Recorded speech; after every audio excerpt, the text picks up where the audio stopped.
turning lead into gold, creating an elixir of immortality? Sounds like something straight out of a fantasy novel, right? But the truth about alchemy is far more surprising. It's not just a myth.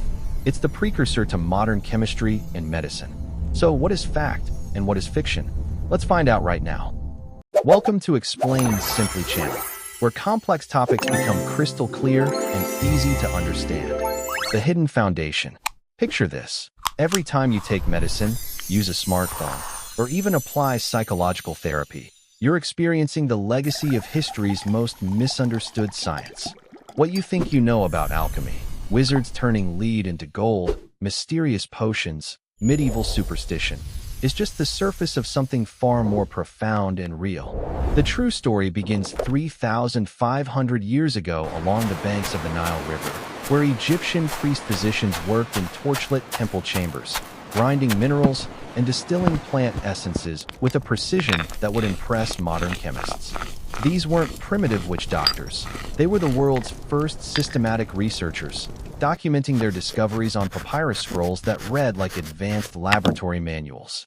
The Egyptians called their land Kem, meaning the Black Earth, that fertile soil deposited by the Nile's annual floods, where life miraculously renewed itself each year. From this word comes our modern chemistry. But for these ancient masters, the connection between their land's rebirth and their laboratory work was no coincidence. They believed they were uncovering the very principles that governed life, death, and transformation throughout the universe. In those sacred laboratories, Egyptian physicians created medicines that could genuinely heal diseases, developed embalming techniques so effective that mummies survive intact today, and pursued their ultimate goal, an elixir that could grant eternal life to the pharaohs. They weren't chasing fantasy.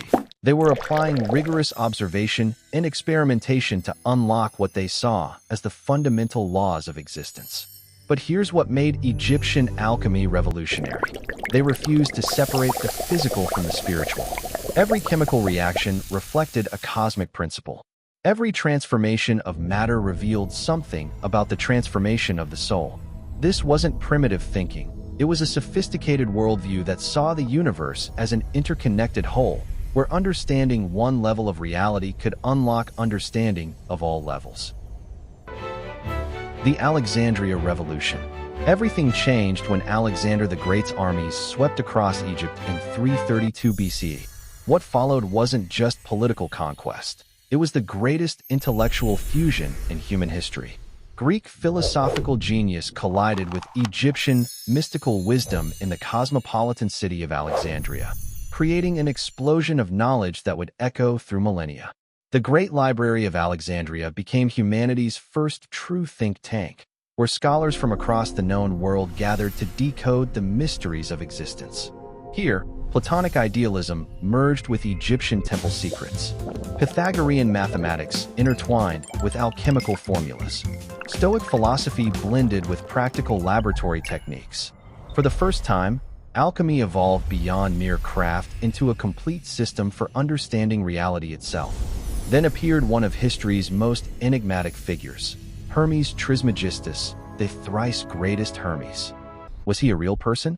A legendary synthesis of the Egyptian god Thoth and Greek god Hermes? Scholars still debate, but his influence is undeniable. The texts attributed to him, the legendary Hermetica, became the foundational scriptures of Western esoteric tradition. Hermes revealed what would become alchemy's most famous principle: as above, so below. This wasn't just poetic language. It was a revolutionary scientific hypothesis. It suggested that the same laws governing the movement of planets also controlled the behavior of atoms, that patterns in the macrocosm perfectly mirrored patterns in the microcosm. Modern quantum physics would eventually prove this ancient insight remarkably prescient. The Alexandrian alchemists understood something profound. If the universe truly operated according to unified principles, then mastering those principles would grant unprecedented power over both matter and consciousness. They weren't just mixing chemicals, they were attempting to hack the source code of reality itself. This ambitious vision transformed alchemy from Egyptian craft into the first truly universal science, one that promised to unlock the deepest secrets of creation. The Islamic Golden Age. When the Roman Empire crumbled and Europe plunged into darkness, a brilliant light blazed in the east. While European libraries burned and scholars fled, Islamic civilization entered its golden age, preserving and revolutionizing the ancient wisdom that might otherwise have been lost forever. In 8th century Baghdad, Cordoba, and Cairo, Islamic scholars weren't just copying Greek and Egyptian texts, they were improving them. And nowhere was this more dramatic than in the laboratories of Jabir ibn Hayyan, a man who would transform alchemy from mystical art into systematic science. Working in his laboratory in Kufa around 750 CE, Jabir approached the ancient mysteries with unprecedented rigor. Where earlier alchemists relied on intuition and symbolism, Jabir demanded reproducible experiments. Where they spoke in metaphors, he wrote precise formulas. He was perhaps the first person in history to apply what we now call the scientific method to the transformation of matter. Jabir's achievements read like a catalog of chemical firsts. He isolated sulfuric acid, nitric acid, and hydrochloric acid, substances completely unknown to the ancient world but now fundamental to modern industry. He perfected distillation apparatus that remained unchanged for centuries. He developed techniques for crystallization, filtration, and metallurgy that formed the backbone of medieval technology. But Jabir understood something that modern chemists sometimes forget. Transformation isn't just about changing substances. It's about changing the person doing the work. He taught that every chemical process mirrored a spiritual process, that purifying metals in the laboratory required first purifying the soul of the alchemist. This wasn't mystical nonsense. It was practical wisdom recognizing that the observer's state of consciousness affects the quality of observation. For 5 centuries, Islamic alchemists pushed the boundaries of human knowledge. They established the first hospitals with sophisticated pharmacies, developed surgical techniques, and created a vast literature of precise experimental procedures. When their knowledge finally reached medieval Europe through translations in Spain and Sicily, it would ignite a revolution that eventually gave birth to modern science. Medieval shadows and codes. When Islamic alchemical texts finally reached medieval Europe in the 12th century, they entered a world ruled by fear. The Catholic Church viewed any knowledge that challenged its authority as dangerous heresy, and the witch hunts sweeping across Europe made intellectual curiosity literally a matter of life and death. Yet alchemy survived by going underground. European alchemists developed an elaborate symbolic language that transformed their texts into cryptic puzzles. Lead became the black dragon, gold was the red king, and the philosopher's stone hid behind dozens of mystical names. To church authorities, these manuscripts looked like religious allegories or incomprehensible ravings. To initiates, they were precise instruction manuals encoded for survival.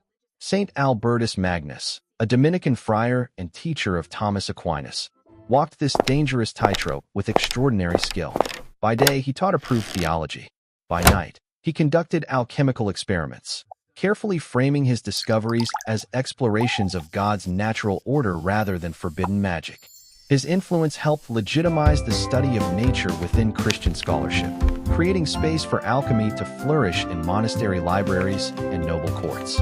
The real breakthrough came with Paracelsus, a Swiss physician who exploded into 16th century medicine like a force of nature. Rejecting the classical medical theories that had dominated for over 1,000 years, he declared that nature is the physician, not you, and introduced revolutionary concepts that transformed healing into an alchemical art. Paracelsus coined the principle that the dose makes the poison, a fundamental insight that became the cornerstone of modern pharmacology. He pioneered the use of chemical medicines, treating diseases with precisely prepared mineral compounds rather than the herbal remedies that had dominated medieval medicine. His approach was so effective that despite fierce opposition from the medical establishment, his methods spread across Europe, saving countless lives and establishing alchemy as the foundation of modern clinical medicine. The scientific paradox. The year 1687 marked a turning point in human understanding. Isaac Newton published his Principia Mathematica, revealing the mathematical laws governing planetary motion and establishing himself as the ultimate symbol of rational, scientific thinking. The world celebrated him as the man who had finally banished superstition from natural philosophy. What they didn't know was Newton's deepest secret. He had spent more time studying alchemy than physics. In his private chambers at Cambridge, surrounded by over 1,000,000 words of handwritten alchemical notes, Newton wasn't just calculating the orbits of planets. He was searching for the divine mathematics of transformation itself. Newton approached alchemy with the same systematic rigor he applied to physics. He meticulously copied ancient texts, conducted countless experiments, and filled notebook after notebook with observations about chemical reactions. He believed that the same elegant mathematical principles governing gravity also controlled the transmutation of matter, and that discovering these laws would reveal the fundamental structure of creation. Modern scholars initially dismissed Newton's alchemical work as an embarrassing aberration, but recent research suggests something far more intriguing. His alchemical studies may have been crucial to his scientific breakthroughs. The belief that all matter obeyed unified mathematical laws, a core alchemical principle, directly inspired his search for universal gravitation. His conviction that simple rules governed complex phenomena came straight from Hermetic philosophy. John Maynard Keynes captured this paradox perfectly. Newton was not the first of the age of reason. He was the last of the magicians. But perhaps that's exactly what made him revolutionary. By applying alchemical thinking to physics, Newton discovered that the universe really was a vast, interconnected system operating according to elegant mathematical principles. He didn't succeed despite his interest in alchemy. He succeeded because of it. The three paths revealed. As alchemy evolved through history, it crystallized into three distinct but interconnected paths, each seeking transformation at a different level of reality. Understanding these three schools reveals why alchemy remained relevant across millennia and why its influence extends far beyond medieval laboratories. Material alchemy focused on the literal transformation of matter. These practitioners gave us the foundations of modern chemistry, metallurgy, and medicine. While they never achieved their dream of transmuting lead into gold, their discoveries were far more valuable. They developed systematic experimental methods, created new medicines, perfected laboratory techniques, and established the principles that would eventually become the periodic table. Every pharmaceutical company today operates on knowledge first developed in alchemical laboratories. Psychological alchemy approached the ancient symbols as maps of inner transformation. These practitioners understood that the real lead to be transformed was the unconscious mind, and the real gold was psychological integration and wisdom. Their insights reached full flower in the 20th century through Carl Jung's analytical psychology. Jung realized that medieval alchemical texts were actually sophisticated descriptions of psychological development, with each stage of the great work corresponding to phases of personal growth and self-discovery. Spiritual alchemy pursued the ultimate transformation, union with the divine. These mystics used laboratory work as meditation, seeing every chemical process as a reflection of cosmic principles. They sought not material wealth or psychological health, but enlightenment itself, the state where individual consciousness merges with universal consciousness. This tradition survived in secret societies like the Rosicrucians and continues today in various forms of spiritual practice. The greatest alchemists understood that all three paths were actually one path viewed from different perspectives. You cannot truly transform matter without transforming yourself, cannot integrate your psyche without touching something transcendent, and cannot reach spiritual enlightenment while ignoring the physical world. This holistic vision, seeing the connections between matter, mind, and spirit, remains alchemy's most profound gift to human understanding.